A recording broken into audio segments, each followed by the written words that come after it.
Hello YouTube, Droid Freak here, and welcome back to FreakCraft 2.0. Now, in the last two episodes I worked on some large farms down in my little cave down here. I can actually see them if I stand near the middle, or actually if I stand right here. Yep, then I can see, I think. Anyways, I've been working on farms down in the caves, and I think it's time for a little bit of a change, even though there's still plenty that I want to work on down here. I want to work on a skeleton farm and a wheat farm to go with that. By the way, this thing, which I just walked next to and didn't explain, this is an AFK fishing farm. This is Panda 4994's design. It's pretty self-explanatory. There's a tutorial out there for it, so I will throw up a link to the tutorial on the screen and in the description. It's just a basic AFK fishing farm so that I can sit there and fish and get lots of stuff. So I got this chest full of fishing rods. I haven't refilled this chest at all, really, and it's been staying full because I get... What? I didn't think you could get those from fishing. Did a player come down there and leave that? I think someone came and left that, because I'm pretty sure you can't get diamond blocks from fishing. Now that would be OP. Oh, hi, Mako. But yeah, I've been using this AFK fishing farm, and I've been getting lots of cool stuff. Enchanted books, saddles, bows. Most importantly, lots and lots of fish, which I need to trade with villagers. That's why I built it, because farmers have a fish trade. So apparently Mako put the diamond block there, and he just stole some of my fish. Well, he used the word borrowed, but I take it he's not doing it back. So, whatever. Anyways, as I was saying, I do want to do some more farming stuff down here. In particular, I want to do that bone meal wheat farm that I was talking about. This thing is actually majorly broken at the moment because Kiko came along and disturbed my water. And he didn't even pick up the powered rails afterwards, so he owes me like 2.5 stacks of gold ingots for that, because then 2.5 stacks of powered rails just despawned there. Also, I put in an ender pearl elevator, by the way, so it's easier to get out of here. This is the design that I saw in Zazuma's videos. Turns out the Zip crowd made it. Why didn't that work? It's supposed to work. It worked that time. Anyways, that's the ender pearl elevator. Pretty simple design. Used to have vines and tripwire, and you can drop yourself right back down it because the vines prevent you from taking fall damage. So it's nice and safe and simple. And I got a bone, which I don't want. But next thing on the agenda, or what I want to do for today, is actually work on the villager trading hall, which is the reason why I've been doing all these farms, because that was weird. I still don't know why that doesn't work. The last one always goofs up. Is there an extra tripwire block down there or something? Oh, I know. It's because the vines are growing on the side. I'm going to go take those guys out. And Mako wants to say hello to YouTube. And, oh, I need more vines now. Curse you, silly vines. Yeah, I'm going to go shear up some vines. Okay, I fixed the ender pearl elevator, so I shouldn't have any more trouble with that. Now, as I was saying, I think what I want to do for this episode is build the villager trading hall and the infinite villager spawner to populate it. So right here I have this diagonal section of canyon, so I think this might be the best place to build it. Although I think I'm going to scout around a little more to figure out what would be the absolute best place to put it in. Although this has a fairly good chance of being it, I think. In any case, I'm going to figure out exactly where I want to put it, and then I will get back to you guys. Well, it looks like this would fit nicely in the space here. Animals walking all over my cobblestone. Yeah, so I set up this cobblestone to get a feel for how large it would be and how high off the ground I would have to place it, unless of course I dug down into this ground, which is quite a likely thing for me to do, I suppose. Probably just a few layers to make this go down along ground level here. So how many would... Oh, I hear chicken jockey zombies. At least I assume they're chicken jockey zombies. I'll investigate those a little earlier, but maybe if I dug the ground down about 4 blocks, then I'd be able to move it down, and then it might look a little nicer in there. Yeah, I'll figure out exactly where I want to put this thing. But just to give you guys a little sense of the scale of the thing, this is roughly how big it's going to be. Relatively small for a villager trading hall. Of course, the infinite villager spawner is going to be much larger, but that will be underground, so I'm not too worried about where to put that. I'll just dig out a room wherever I decide to put it. But yeah, in general, I've got this whole thing lined up. Might want to make it slightly longer. We'll see about that too. But in fact, yeah, if I make it a few blocks longer and then only dig the ground down by 2 blocks over there, then it will be able to come straight in right here, I think. Then it'll be kind of flush with the ground. Yeah, that'll be nice. A nice segue out into nature here. So I think that might be what I do. We'll see. I gotta go hunt those zombies. I just thought of another consideration that might be a deal breaker for this particular position, and that is these walls, the ones that I put cobblestone on, will be like walled off. That's where the villagers will be. So I won't be able to have my entrance or exit along those walls. And if we look at the flow of the land here, the only logical way to put an exit into a building right here would be directly along this side, and that doesn't work. I mean, that wall will be walled off. That's a wall, that's not an entrance. So I might have to find a different location to put this thing in. Well, let me try and scout around a little more and see what I can turn up. Okay, I think I found a better place to put this thing.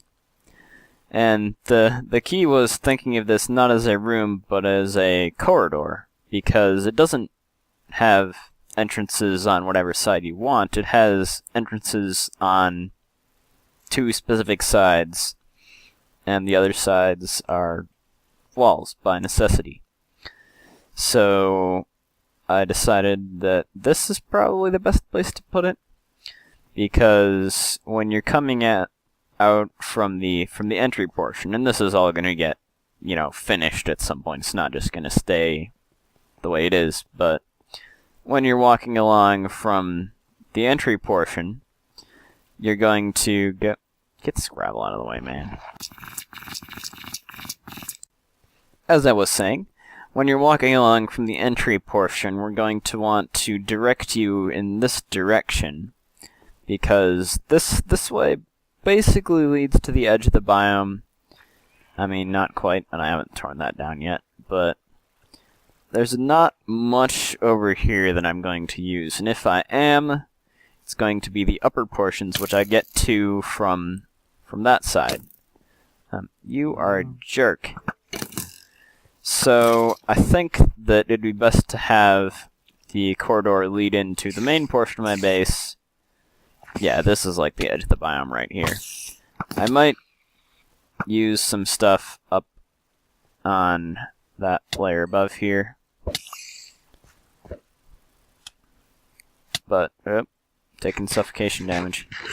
But if I do, like I said, I'll link it from the main section of the biome over there. I won't link it from down here. So this area down here will remain open, might have some sort of overlook to it, but I won't actually build anything down there. Instead, I think I'll tear out a little bit of this hill right here, turn it into like a staircase of sorts, and that will lead me up to, well, this doesn't align quite as well as I wanted it to, but I think I make the staircase go mostly off in this direction. This is where I want it to lead to, because this is a nice bowl-shaped open area, sort of. I mean, it still has its craziness, because this is basically an amplified biome. But I think that will be the best way to lead my path from the entrance. And since this trading hall is basically a path in shape, I want to make it go diagonally like that. Now, another thing that I'll have to be very careful of is making sure that zombies cannot get in. So, because I'm building this on the surface, there's a pretty high chance that zombies might be able to get in at nighttime. So at first, at least, before this biome becomes safe, and I don't know if it ever will really, I'll need to make sure that the entrances on the end are closed doors whenever zombies want to come by and get in. So I'll probably have iron doors and pressure plates or something to get in. We'll see. Maybe even piston doors.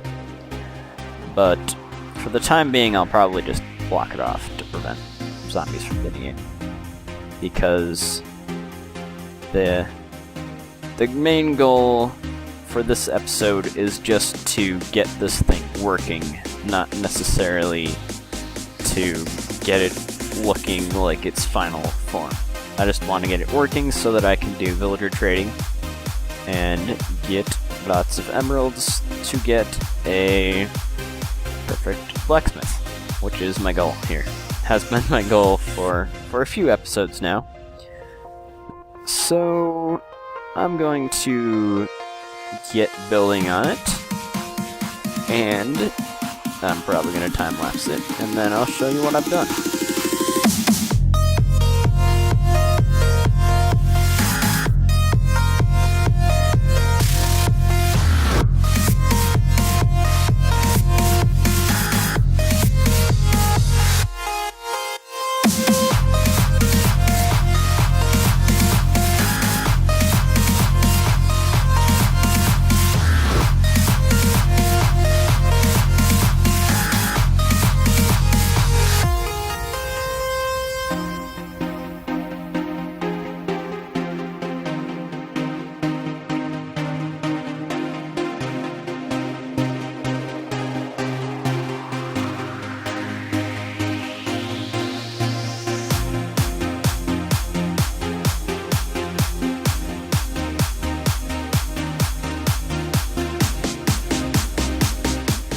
Okay, I think I have the basic trading hall set up.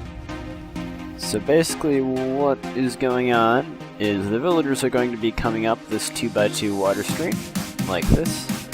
And I'm just going to hold spacebar to sort of show what they do.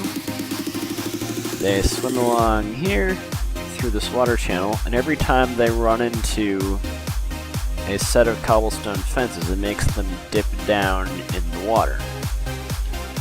And if I were actually a villager, I would not be able to swim quite as strongly, and if I dip down in the water, I'd actually fall down into the spot below me. Let's just demonstrate that now. Say I'm a villager. Oh, no, I fell. And I'm now stuck. And this piston pushes out over my head, so that if another villager comes along while I'm stuck down in here, then he will, well, bounce off that glass block and remain up there.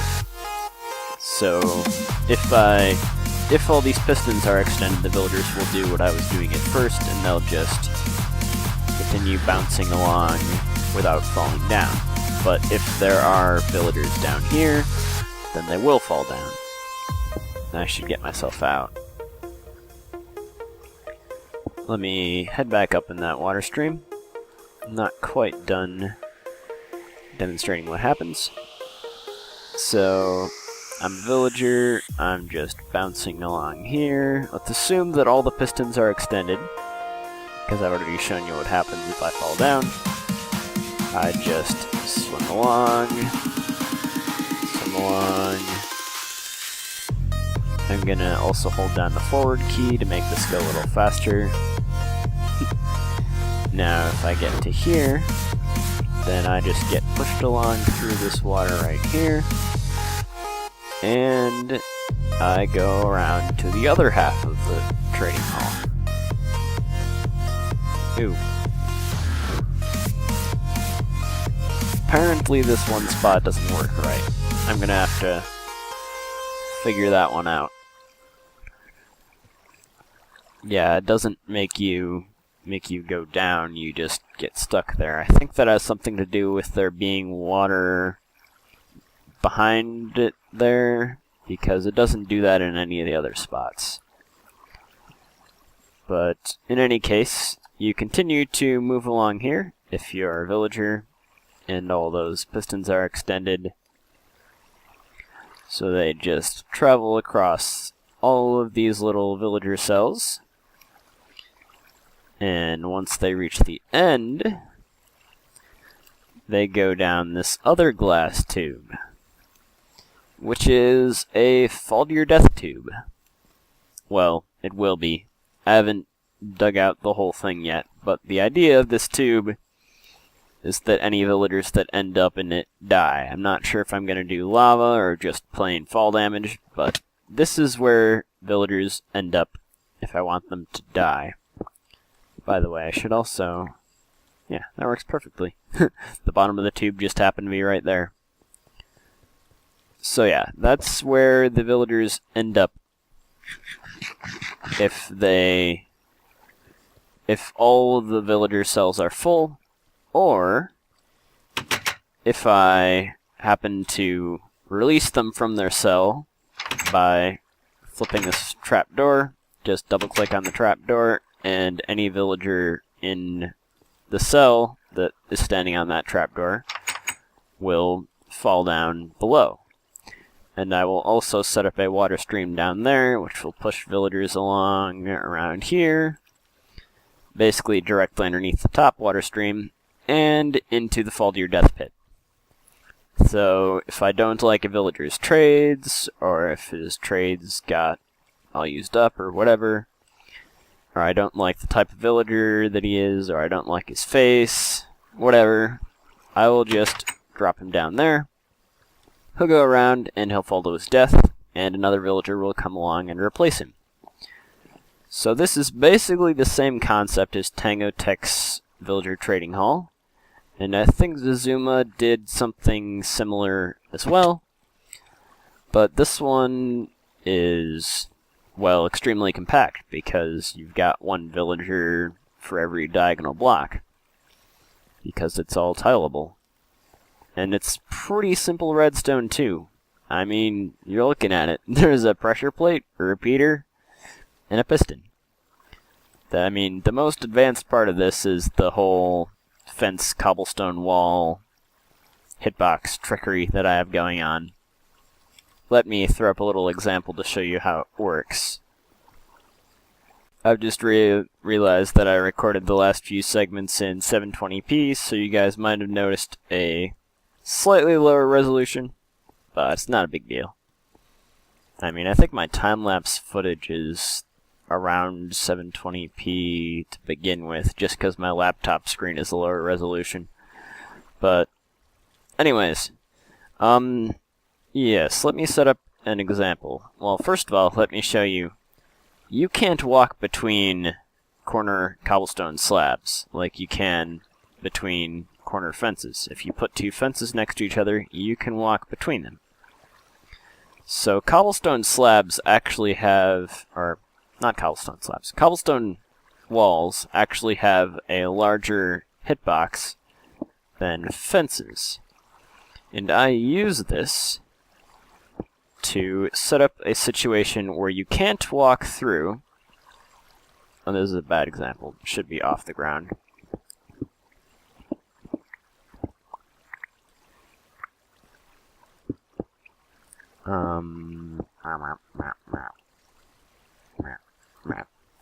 Set up a situation, or I messed it up again.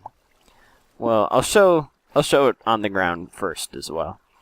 Set up the situation so that you cannot physically get past these cobblestone walls unless you fall down into this fence, because you can actually fit between 4 fences, and that's an integral part of this design, is the villagers end up standing between 4 fences.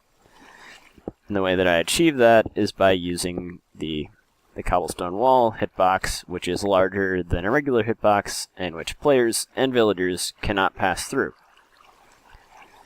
So, say you're a villager, you get stuck right here. Oh no, I can't get through.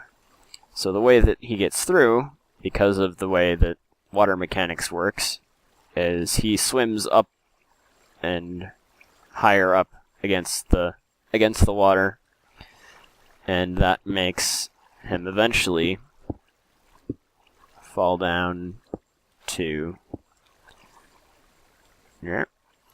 this height, where he is completely underneath the cobblestone wall. And actually, it's like this, isn't it? Yeah, it is. I mean, the section of fence is not directly underneath the wall, it's like down there. Because of the height of fences, that's not a problem. Because fences are 1.5 blocks tall. Fences are definitely fun things to mess around with. But in any case, you can't walk past this cobblestone wall. Say you just wanted to walk through it. Oh, I can't walk through. But you can, if you fall down here, walk forwards a little bit, and then jump out the other side. So that's how this design forces the villagers to dip down, because you can't fit through the cobblestone walls unless you go forwards when you're down below the cobblestone walls. And when the villagers do that, they end up falling down. Obviously, I designed this in creative mode beforehand because I haven't been testing it with villagers at the moment, but it definitely does work with villagers. So this design is an extremely compact and simple villager trading hall, and it's an extremely good one as well. I mean, the villagers are automatically delivered. You don't have to do anything about that.